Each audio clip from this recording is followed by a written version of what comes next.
I used to leave the TV on at night because the silence of my apartment felt heavier than any noise. The flicker of late-night infomercials, the canned laughter of old sitcom reruns, they made me feel like the world was still spinning, even when I couldn't sleep. But last Wednesday, the TV showed me something that never should have been there. I was half asleep on the couch, my eyes drifting in and out of focus while static hissed and popped on the screen. I remember checking the clock. It was 2:33 a.m. The remote had fallen somewhere under the blanket, and I didn't feel like searching for it. I just let the static buzz, hoping the white noise would drown out the echoes in my head. Then the static changed. It wasn't an infomercial. It wasn't a movie. It was something else. A single line of text appeared on the black screen. Channel 144. Tomorrow. No graphics, no logo, no music. Just those words, blinking like a warning light. I rubbed my eyes, thinking I was hallucinating. When I looked again, the static was gone, replaced by a grainy video feed. It showed a small, unfamiliar living room. A cheap floor lamp buzzed in the corner, casting shadows against faded wallpaper. There was an old couch covered in a plaid blanket, and on the couch, it was me. I swear to God, it was me, lying on my couch, in my own apartment, wearing the same t-shirt I had on right then. I leaned forward, my heart hammering. The feed was low-res, but it was unmistakable. Even the empty pizza box on my coffee table was there. On the screen, my sleeping double twitched, then sat bolt upright, eyes wide open, staring straight into the camera. Into me. Into tomorrow. I fumbled for the remote, half panicked. I wanted to switch channels, to shut it off, but my fingers slipped against the smooth plastic. When I looked back, the video had changed. Now it showed the hallway outside my apartment door. The feed was still black and white, flickering like old security footage. My front door was closed. I could see my neighbor's doormat, the chipped paint on the frame, the dead plant someone had left in the corner weeks ago. Suddenly, the door handle turned. My breath caught in my throat. I could hear nothing, the TV had no sound, but I felt it in my bones. Something was coming in. The door swung open just a crack. A figure stepped into view, or maybe it crawled. It was hunched low, almost insect-like, its joints bending the wrong way. I couldn't make out its face, just the outline of something pale and raw under the buzzing lamplight. It crept closer to the door. To my door. I jumped up from the couch and ran to check the peephole. Nothing. Empty hallway, just like always. But the TV showed the thing moving, dragging its limbs closer and closer to the camera until all I could see was darkness and the glint of something wet where a mouth should be. I yanked the power cord from the wall. The screen went black. The room went quiet. I was alone. I didn't sleep that night. The next morning, I convinced myself it had been a nightmare. Sleep deprivation, maybe a leftover edible hitting too late. But when I turned the TV back on, my usual channels were there, except Channel 144. There was no Channel 144. There had never been a Channel 144 on my cable package. But that night, at exactly 2:33 a.m., my TV turned itself on. And the screen whispered, tomorrow. I didn't tell anyone at work about what I'd seen. How could I? Who wants to admit they're scared of their own TV? I kept my head down, finished my tasks, and tried to convince myself it was stress. That night, I unplugged the TV before I went to bed. I even double-checked it, cord out, power bar off.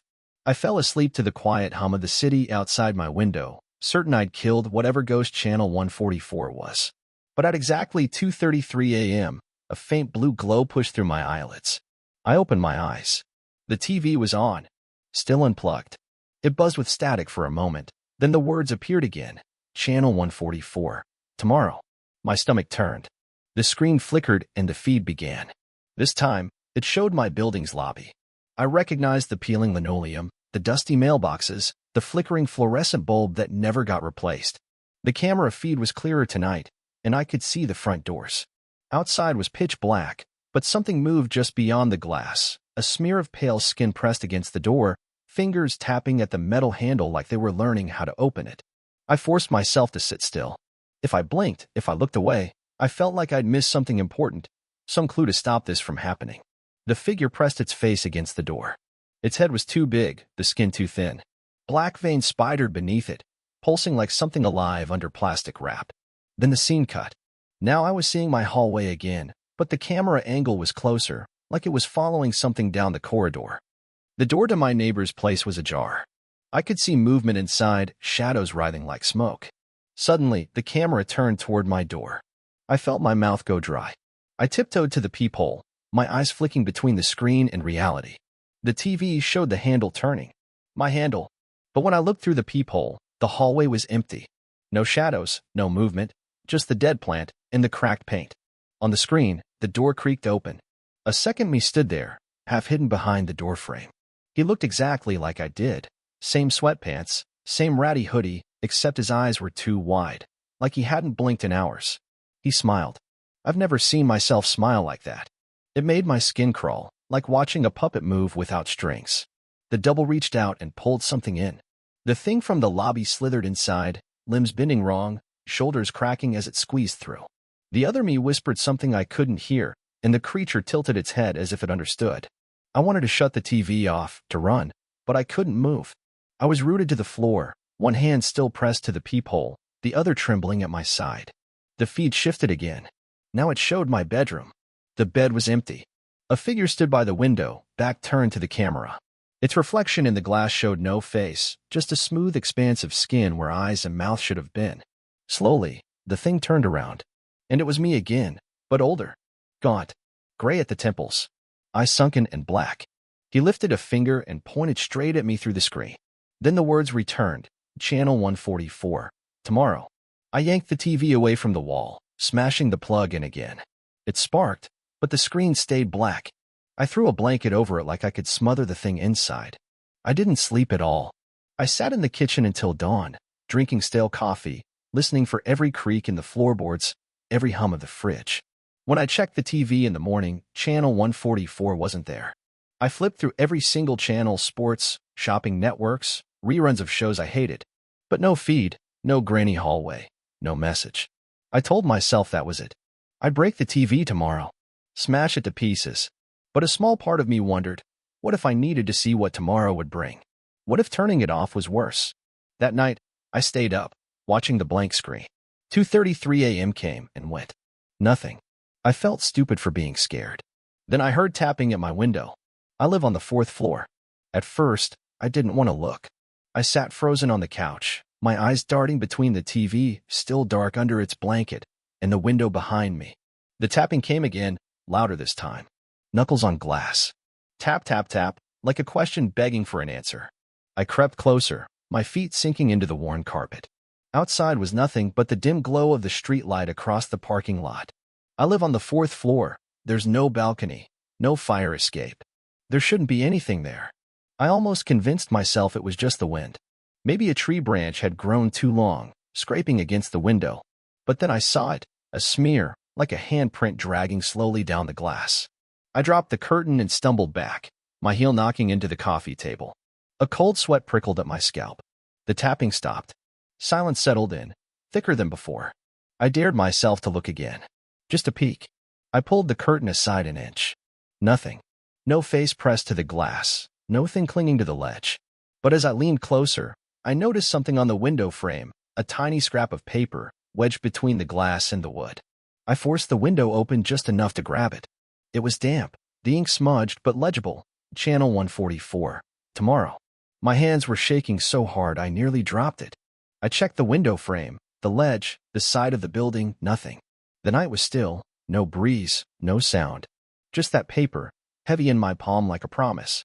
I went to the TV and ripped the blanket off. The screen reflected my pale face back at me. I didn't want to touch the remote, but I had to know. I flipped through every channel. 101, 102, 140, 141. 144 wasn't there. I sat up all night, lights on, eyes locked on that black screen. My mind ran wild with possibilities. Was it a prank? Some glitch in the cable feed? A stalker? But how could someone reach my window for stories up? At dawn, I left my apartment for the first time in days. I needed air, or company, or just something to pull me out of this nightmare. I grabbed a coffee at the corner shop and tried to shake off the feeling that I was being watched. When I came back, I found a package propped against my door. No return address, no postage. Just a plain brown box, sealed with black tape.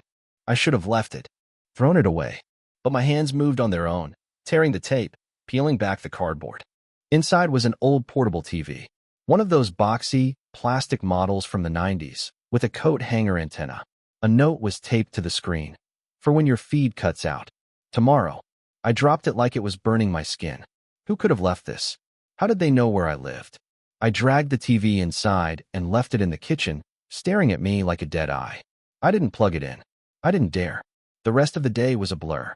I called my building manager, asked if anyone had come by. He said the security cameras in the lobby had been out for a week. Sorry, man. We've been meaning to fix that. I didn't sleep that night or the next. I kept the lights on, the curtains shut. Every time the clock ticked closer to 2:33 a.m., I felt my pulse race. But the TV stayed off. No static, no feed. Maybe it was over. Maybe I'd beaten it. Then, last night, my phone buzzed. A new message from an unknown number. No words, just a link. Against every instinct, I tapped it. A video file opened. Grainy footage, time-stamped with tomorrow's date. The camera moved through my apartment, my hallway, my kitchen, my bedroom. It stopped at my bed. There I was, lying on top of the blankets, eyes wide open. Not blinking, not breathing.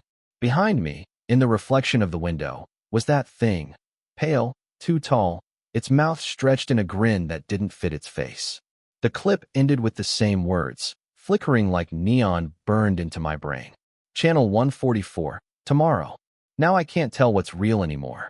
I see my reflection in the TV, but sometimes, just for a split second, it smiles when I don't. I hear static even when it's off. And I know, when the clock hits 2:33 tonight, the feed will come back. It always does. I told myself I wouldn't watch it this time. I stacked books in front of the TV, unplugged every cord, hid the old portable one in the closet. But when the clock hit 2:33 a.m., the hum began, low at first, like a distant radio left on in another room. I pressed my hands over my ears, but the static seeped through my skull. It felt like it was inside me, vibrating in my teeth, whispering to the back of my brain, tomorrow. The apartment went cold. I watched my breath puff out in the darkness. The stack of books trembled, one slipping to the floor with a soft thud. Then the main TV flickered on. It shouldn't have, it wasn't even plugged in. But there it was, channel 144. The feed looked different this time. Clearer, brighter, like the camera had moved inside my head. I saw myself pacing the living room, glancing nervously at the window. Every step I took, the figure behind me mirrored it, a half-second behind, like a shadow learning how to walk. The thing had my shape now. Same hair, same clothes, but its movements were wrong. Jerky, stiff, as if its bones were wired together from memory. Its smile was too wide, teeth too white. It watched me with hunger or curiosity. Maybe both. On the feed, I watched myself stop and turn, staring straight into the camera. Straight into me. And then it spoke. I heard its voice in the static, every word scraping the inside of my skull. You brought this in. You let us in. I stumbled back, tripping over the books. I crawled toward the door, but the knob rattled under my shaking hand. The deadbolt wouldn't budge. The TV feed cut to black for a moment, then snapped to the hallway. I saw my door, my real door, from the outside. That thing, my double, was standing there now, facing the peephole. Its eyes rolled back, showing nothing but veined white. Something crawled up behind it, the insect-limbed shape I'd seen that first night. It reached around my double's shoulders like a parent cradling a child, then its head peeled open. No face inside, just darkness and rows of tiny teeth. I screamed. The screen went black again, replaced by the words I'd come to dread. Channel 144. Tomorrow. When I came to, the sun was rising. I was curled in a ball against the door, my phone buzzing with missed calls from work. I was too afraid to answer. That morning, I did the only thing I could think of. I packed a bag, grabbed my keys, and ran. I didn't even lock the door behind me. I booked a room at a cheap motel on the edge of town, hoping distance would break whatever spell the TV had on me. For a few hours, it worked. The hum in my head faded. I took a hot shower, lay down on the creaky mattress, and drifted into the first real sleep I'd had in days. Then, just before 2:33 a.m., the motel TV clicked on by itself. I was too tired to move, too tired to scream. I just stared as the feed began. The same words, the same flicker, the same promise. Channel 144. Tomorrow. This time, it showed my old apartment door. It was open. Darkness yawned inside. The shape of my double standing in the frame, waving at the camera. Behind it, the creature slithered on the ceiling, bones clicking like a clock. Then the feed zoomed in, closer and closer, pushing through the door, down the hallway, into the living room. The camera stopped at my couch, empty, except for the portable TV I'd left behind. On its tiny screen, something moved, another me, bruised and hollow-eyed, mouth stitched shut with black thread. It clawed at the glass from the inside. I scrambled for the remote, but the buttons didn't work. The screen flickered to static, then to my motel room. I saw myself lying on the bed, eyes open, staring at the ceiling, except I wasn't staring. I was grinning. The same wide grin that didn't belong on my face. I slapped the TV, ripped the cord from the wall. But the image stayed burned into my eyes long after the screen went dark. Now I'm sitting here, writing this on my phone because I don't trust any screen anymore. I keep the motel curtains drawn tight, but sometimes I see a shape outside the window, tapping at the glass. It's almost 2:33 a.m. again. I know what I'll see when the TV turns itself on. I know it's waiting for me. And I think this time, it wants me to step inside. I can't remember when I stopped fighting it. Maybe it was last night. Maybe it was days ago. Time doesn't feel real anymore when every clock ticks toward 2:33 a.m. I've tried every motel, every spare couch at old friends' places, but the feed always finds me. Sometimes I think I can hear it whisper through other screens, the TV in a diner, a phone left unlocked on a bus seat. Once, I saw the reflection of my own face on a train window, but the eyes looking back weren't mine anymore. They were wider, hungrier. Tonight, I'm back in my apartment. I know how stupid that sounds, but where else could I go? I was tired of running from static that lives in every signal. So I came back to where it started, the couch, the dead plant in the hallway, the TV screen covered by that same ratty blanket I've torn off a dozen times. The clock says 2:31 a.m. I can hear it already, the hum. It seeps through the walls, a voice that's grown familiar. I don't even bother unplugging it now. I just sit here, knees pulled to my chest, phone in my lap like a useless charm. When the minute hand slides into place, the TV turns on. I don't look away. I owe it that much, don't I? The feed shows my living room. Same angle, but this time, there's no other me pacing in the shadows. It's empty. The camera pans slowly, like someone's moving it by hand. I feel sick as it stops at my bedroom door, the one I left wide open, hoping that maybe, just maybe, I could escape if I needed to run. I see movement now, something shifting in the dark behind the door frame. It's not crawling this time. It's standing tall, its limbs stitched together with static, its face flickering like a bad signal. It looks almost human now. Almost. It steps into the living room on the screen. And then I hear the floorboards creak behind me in my real living room. I don't dare turn around. I watch the feed instead, like I'm watching a movie I paid too much to see through to the end. The thing leans close to the camera. Its face splits open like peeling wallpaper, and underneath is me. My eyes. My teeth. But older, hollow, chewed up by all the tomorrows I've fed it. It smiles. And then it speaks, but this time it uses my voice. You shouldn't have watched. You let tomorrow in. I feel something cold brush the back of my neck, fingers, or maybe something worse. I don't flinch. I deserve this. I deserve to be part of whatever Channel 144 really is. The TV feed pans down to the floor, and I see a hole, a door where my carpet used to be. A hatch, maybe. It's open, and inside is nothing but static, rolling like waves. The thing presses a hand against the screen, and the glass starts to ripple like water. I feel the hum burrow deeper in my ears, vibrating down my spine. My phone slips from my fingers and clatters to the floor, but the screen stays bright, showing that same doorway to nowhere. I think it wants me to come through. I think, deep down, I want to. What's left here for me, anyway? More empty nights, more static in my head? So I stand. My feet move on their own. I step closer to the TV, close enough to feel the cold leaking through the screen. I see my reflection, eyes wide, mouth twitching into that too big grin. The last thing I hear before I'm swallowed by the static is the same whisper that's been there since the beginning. Channel 144. Tomorrow. And then I'm gone. Or maybe I've always been here. Maybe you're watching me now, through your screen, your feed, your tomorrow. When your TV flickers at 2:33 a.m., don't tune in. Because I promise you, I'll be waiting on the other side.